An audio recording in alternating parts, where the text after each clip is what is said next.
Get ready for 3 adorable wreaths inspired by Kirkland's spring catalog.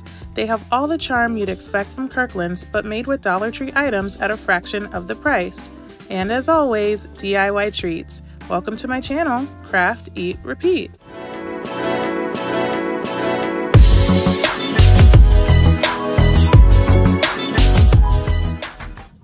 Hi guys, it's Aneka and welcome to my channel, Craft, Eat, Repeat. So today I have one of my favorite types of DIYs to do for you, and that is dupes. Now I love Kirkland's, I cannot afford it, can't even go shopping there now if I wanted to, but I can do all the window shopping that I want to do on their website. So what I did was I scrolled through and I just found some fun spring wreaths that I wanted to try, but I used Dollar Tree products. So most of these wreaths came together for $3 to $5, even though they were $25 to $30 in the Kirkland's catalog. So I really hope you guys enjoy it. I'm also super excited because I get to do these DIYs as a collaboration with one of my friends, and that's Courtney over at Mama Makes It Happen. Now, Courtney doesn't just do DIY, she also does grocery hauls, she does clean with me's, she's a mom, she just is basically amazing, and I get a lot of inspiration from her channel. So after you're done watching this video, head over to her channel and check her out and let her know I sent you. If you're new here, welcome. Thank you so much for stopping by. If you like what you see, please consider subscribing to my channel. Everybody, hit that notification bell so you'll be ready when my next video comes out. And after this video is done, please give it a big thumbs up and head down to the comments and let me know which DIY was your favorite.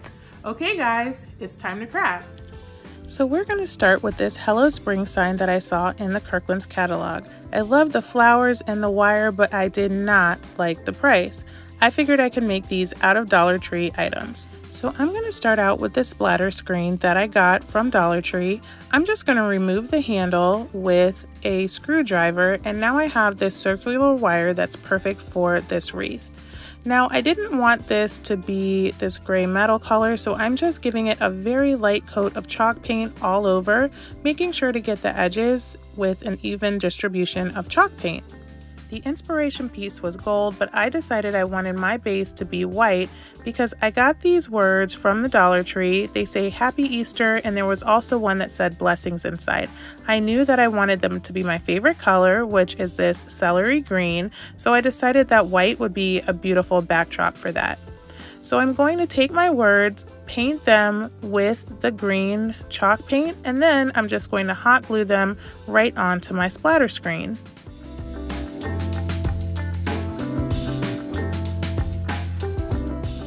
Once my words are attached, I'm ready to add flowers. I have this garland of flowers laying around my house.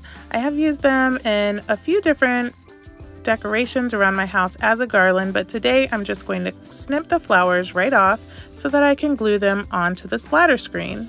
Now you can do this with any flowers you have at your house. The inspiration had a lot of blue and white in it.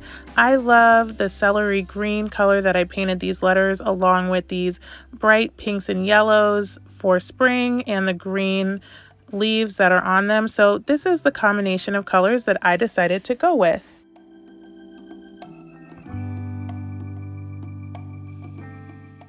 Once my flowers were attached, my wreath is basically done. I added a piece of ribbon just so that I would have something to hang it with, and I was just so pleased with how this came out.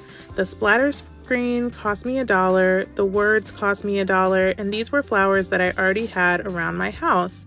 And I'm sure all of us crafters have a few flowers that we can use on projects like these. So I'm going to say this project cost me about $3, but honestly it was less than that because I used what I had. I think this is gorgeous. I can't wait to hang it, and I just love how it came out. Next, I was really compelled by this hoop wreath that I saw. The flowers in the inspiration piece are metal, but I decided to go with more of a natural look. Now this wreath is $30 at Kirkland's, but I knew I could make it for cheaper. So I got a hula hoop from Dollar Tree, so that was only $1, and then I removed the tape that was around the hula hoop. Now once you take this off, it reveals a gray plastic hoop underneath. I found it easy to find a place and just split it all along the hoop like this, and I felt that made it come off a little easier. Next, I wanted to paint this gold, but in order to make a good base for my acrylic paint to stick on, I did one fast coat with white chalk paint. If you've been following my channel, you know that I love these Arteza metallic acrylic paints. I really feel like they add something a little special to my projects, but I've also used gold chalk paint for things like this, and so that's an option for you too if you don't have these metallic acrylic paints. After I was finished painting everything, there were a few spots that needed another coat, but I decided to go ahead and put my succulents on, and then I would touch those up at the end so I would know exactly where to use my paint. Now, these are succulents that I got from Dollar Tree. I just took them out of their containers, and I'm just going to line them up along the hoop. Now, the inspiration piece had the succulents were made out of metal, and I really did like that look, but right now, with having to be inside a lot more than I usually do, I thought this little touch of natural color would be just what I wanted. So I took the stems off of the succulents, put a little bit of hot glue on them, and glued them right onto the wreath. Now for this, I did use my Gorilla Glue hot glue sticks. I found that the weight of the succulents was a little bit heavy just for my regular glue sticks, so the Gorilla Glue sticks did the trick. I added a little bit of greenery on the side, and that was it. I absolutely love how this came out. I love the size of it. I can hang it in a room and it'll be a focal piece. It's very simple, yet there are beautiful colors in it, and I am just so pleased with how it looks. Now, this last piece is one that I saw in the catalog, and I figured I could make it because I had some bags of sticks from Dollar Tree. This is more of a nautical, beachy look for $40, you guys. I think I can definitely make it for less. So because I can't head out to the store like I normally would, I had to put this one together and use my imagination to see how to do it. So I had all these things from Dollar Tree, bags of sticks, bags of shells, and some greenery, and I'm just going to put them onto this wreath form. Now, this wreath form was a little bit wider than what I wanted, so I just used some wire cutters and a little bit of elbow grease, and I detached one of the rings of the wreath form. Now, I know that later on I'll be able to use the rest of these rings for another project. Next, I searched through my bag of sticks and found the lighter wood ones. There were some light wood and some dark wood in there. I decided to go with the light wood so that I could mimic the driftwood effect.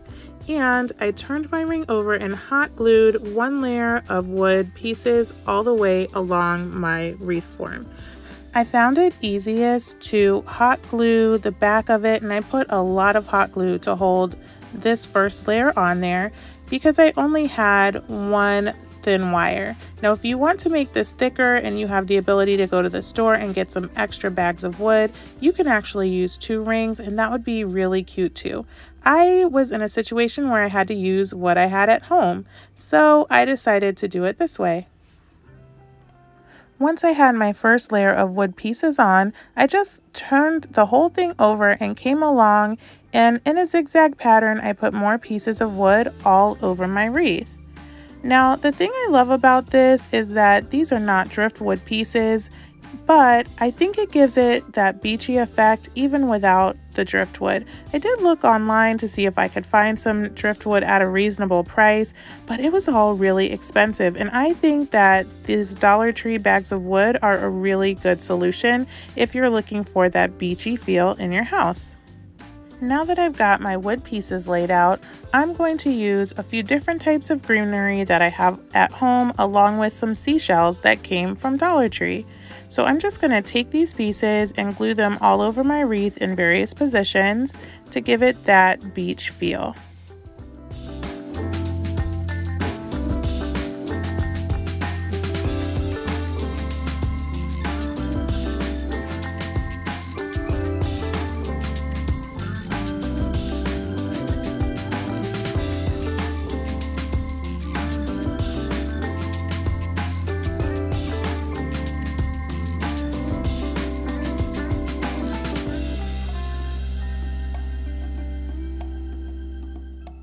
Once I have all my beachy decorations on, I'm going to use this rope. I got this off of Amazon, a big roll, and I'll be sure to link that down in the description box, but you could also use the nautical rope that they have at Dollar Tree. So I just hot glued one end right on to my wreath, and then I wrapped it all the way around until I came back to where I started.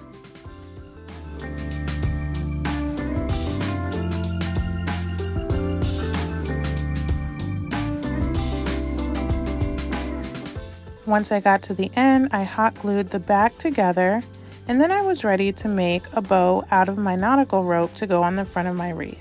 And all I did was tie it kind of like I would tie my shoe, and that made a nice bow to go right on front.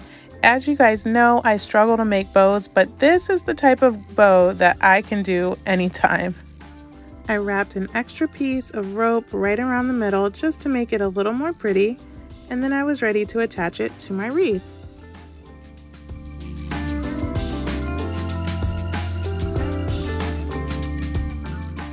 I added a quick rope to the top in order to hang it, and that was it.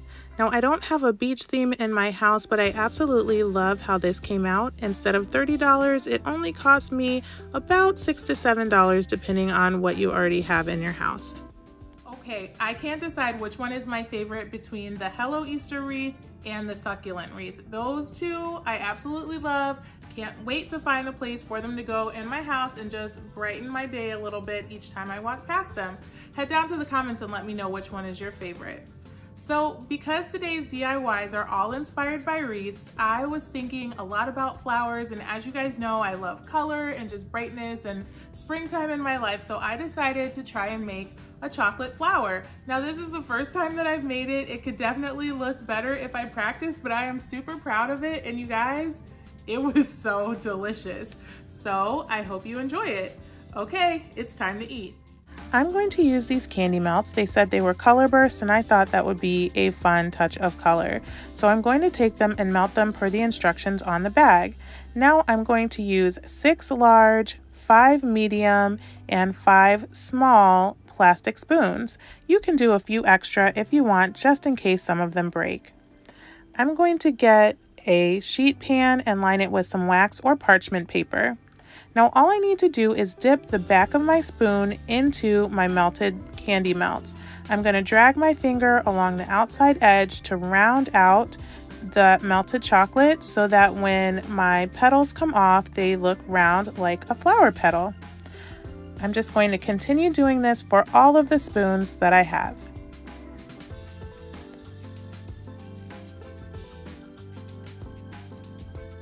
Once I've got all my spoons dipped, I'm going to put them in the refrigerator for 5 minutes.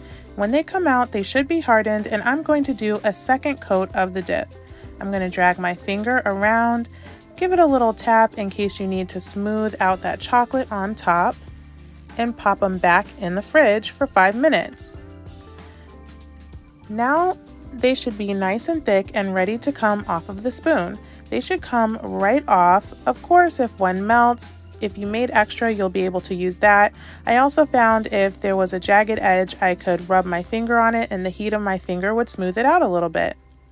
Next, I have this plastic lid that goes on mason jars. You can use any lid or small bowl that you want. I lined it with just a little bit of the wax paper, and I'm going to put down a little more of that melted candy melt to act as my glue. Now, I will say that the color burst did not end up as colorfully bursty as I thought it would. I thought that there would be swirls of color in there, but that's okay. These little speckles are really adorable for the flower.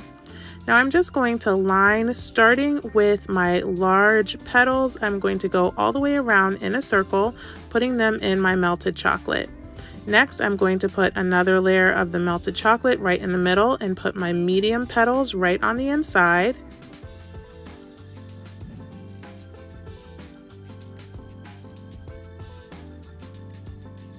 And then I'm going to follow that up with another dab of my melted chocolate and the smaller petals.